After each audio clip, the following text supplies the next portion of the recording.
শুনেন 2 কোটি লোক মারা গেছে, কালকা কাপড়ের কাপড় কিনতে পারবেন না, কারণ সব জায়গায় যায় দেখবেন কাপড়ের কাপড়ই নাই। আমার মতো লোকে বাজারে এলে আমি 1000 টাকার বাজার প্রতিদিন করতে পারবো? আমি বেতন পাই হলো 20,000 22,000 টাকা। আমি একজন সাধারণ মানুষ। গ্যাসের দাম বাড়তি, তেলের দাম বাড়তি, বিদ্যুতের দাম বাড়তি, ঘর ভাড়া বাড়তি, আপনি রিক্সাতে যাবেন রিক্সা ভাড়া বাড়তি। হ্যাঁ, শুধু বাড়ে না আমার। এটা কোন রাষ্ট্রে বসবাস করি? সিন্ডিকেট সব জায়গায় সিন্ডিকেট। বাজার করলাম কচুর মুখী 100 টাকা কেজি, ভেন্ডি কিনলাম 100 টাকা কেজি, একটা থোর কিনলাম 50 টাকা, পেঁপে কিনলাম 50 টাকা কেজি। 2 সপ্তাহের যদি ব্যবধান বলে 1 সপ্তাহের ব্যবধান কেমন বাড়ছে? অনেক বাড়তি। আপনার সাধারণ আমাদের মতো মানুষ যেখানে আমি এখন আধা কেজি নিচ্ছি, এখানে আমি নিতাম কিন্তু 2 কেজি, কিন্তু আমাদের মানে ক্রয় ক্ষমতার বাইরে। কারণ আমরা মাসে যে ইনকাম করি, এই ইনকামের উপলক্ষে মনে করেন আমাদের যে বাজার করতে হয়, মানে আমাদের মানে একদম আমরা এই দেশে গরিব হয়ে আবার এই দেশের নাগরিক হয়ে মনে করে না যে আমরা ভুল করছি মনে হয়। এইটাই সর্বোচ্চ কথা। মানে আমরা মানে কারো কাছে চাইতেও পারি না, কারো কাছে যাইতেও পারি না, কাউকে বলতেও পারি না, যে যার মতো চলতেছে, আমাদের কথা কেউ শোনে না। আমরা যে এমন সমাজে বসবাস করি যে আমি চাইলেই ভিক্ষা করতে পারবো না, আর আমি ভিক্ষা চাইলেও কেবো আপনার মতো লোক ভিক্ষা করে কেন, হাত পাতে কেন? আমাদের অবস্থা এই জায়গায় গেছে। মানে আমাদের কথা বইলা বাই লাভ নাই। আমাদের বিষয়টা কেউই দেখে না, দেখার মতো কেউ নাই। কি বলবো, এটা বলার কিছু নাই ভাই। আপনারা প্রচার করেন যে এই বাজারে আসলে আমার মতো লোকে আমি যদি শুধু সবজি কিনি তা আমার 1000 টাকা সবজি কিনা হয় না। তাহলে আমি কামাই করি সারা মাসে 25,000 20,000 টাকা, তাহলে আমি 1000 টাকা সবজি কিনতে পারি? কেনার ক্ষমতা আছে? আমার ফ্যামিলিতে সদস্য হলো 6 জন, কিন্তু আমি 6 জন সদস্যর বাজার করতে গেলে আমার প্রতিদিন ধরেন 500 টাকাই ধরেন, 500 টাকার যদি সবজি লাগে তা অন্য বাজার ধরেন আরও 1000 টাকা লাগে, 1500 টাকা বর্তমানের বাজারে।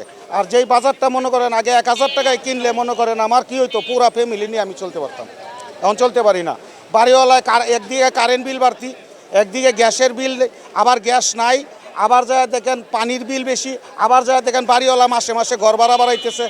মানে সব দিকে আমাদের উপরে একটা নির্যাতন, কিন্তু আমাদের কিন্তু ইনকাম বাড়ছে না, ইনকামের কোনো স্রোতই নেই। এই সর্বোচ্চ কথা। মানে বাজারে আসলে মানে কারো চোখ দিয়া পানি ঝরে, কেউ কিনতে পারে না। বাজারে আসলে কেউ কিনতে পারে, কেউ কিনতে পারে না।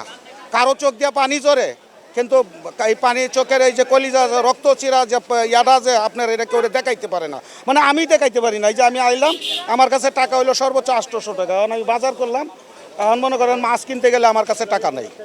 তাহলে আমি যে আমি এখানে 250 টাকার বাজার করছি, তাহলে এখন আমি 800 টাকাই নিয়ে আইছি। অনেক কেজি মাছ কিনলে আমার কাছে টাকা, রিক্সা ভাড়ার টাকা থাকবে না। এই হলো আমাদের অবস্থা। 2700 টাকা 1000 টাকা কোনো বাজারই নেই। 6 জনের পরিবারে ধরেন আজকে দিন চলবে। এটা কি ভালো? 6 জন তো 3 বেলা আপনি ই করেন, একদিনই চলবে না। আধা কেজি সব কিছু আধা কেজি সবজি। আগে প্রতিদিন ধরেন 2 কেজি কিনতে পারতাম। আমি যদি কচুর মুখী কিনতাম 1 কেজি কিনতাম, তাহলে আমি যদি এখন এই যে পেঁপে নিতাম তাহলে অন্তত 2 কেজি 3 কেজি পেঁপে নিতাম। এখন আমি একটা পেঁপে নিছি, একটা পেঁপে ভাজি করলে 6 জন ফ্যামিলি একটু দিয়ে দেখেন নাই শেষ। তো এরকম প্রতিদিনই নির্যাতন আমাদের উপরের যে নির্যাতন চলছে, এই নির্যাতনের কোনো শেষ নাই। আপনি মনে করেন যে সরকার যদি এগুলো তদারকি করতো, আজকে রাজপথে যা দেখেন গ্যাসের লাইনে হাজার ড্রাইভার মানে কালকে সিরিয়াল দিছে, আজও গ্যাস পাইতেছে না, কিন্তু তাদের হাজারই কেউ দেখতেছে না। মানে আমরা সব জায়গাতেই মানে লাঞ্ছিত, বঞ্চিত, নিপীড়িত। এই বর্তমান সরকার ভালো, ভদ্র, বর্তমান সরকার দেশ চালানোর মতো তার যোগ্যতা আছে, কিন্তু এখানে মানে চতুর্দিক থেকে সরকারকে মানে ঘায়েল করার জন্য চাপিয়া ধরে রাখা হয়েছে। হ্যাঁ, আপনি ভুল বললে হবে না, সরকারকে চাপিয়া ধরে রাখা হয়েছে। সরকার চাইলেই এখন কিছু করতে পারতেছে না। কেন পারতেছে না?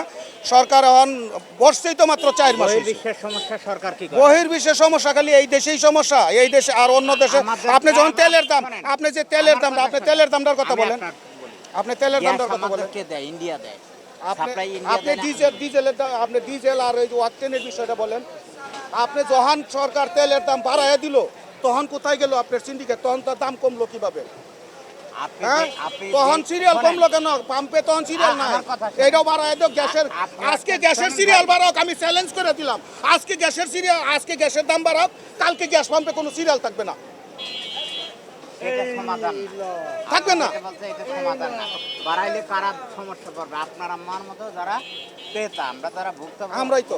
হ্যাঁ, আমরা। আমাদের সমস্যা হবে। আপনি তার কিন্তু মানে আপনি বহির্বিশ্ব দেখেন খালি। সরকার যখন বাড়াবে তখন আপনি বলবেন যে সরকার কেন এটা বাড়ায়, এগুলো ভুল আপনি কথা। বহির্বিশ্বে দেখাইবেন না, আপনি শুধু ভাই, আমার দেশে আমার দেখান। কথাটা আরে শুনুন। আজকে শুনেন 2 কোটি লোক মারা গেছে, এখন- কালকে এখন শোনেন। কাপড়ের দাম পারবো দাঁড়ান, এই যে সবজির কথা নিয়ে কথা হ্যাঁ। বলছেন, যে সবজির এই দাম।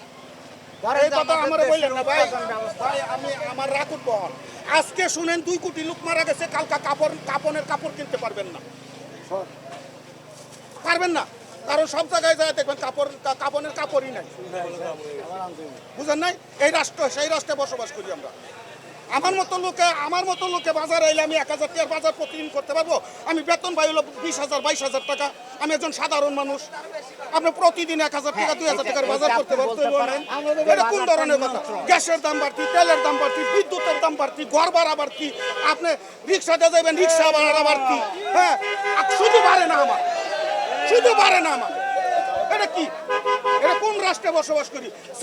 সিন্ডিকেট সব জায়গায় সিন্ডিকেট ছাড়াই কিছু নাই।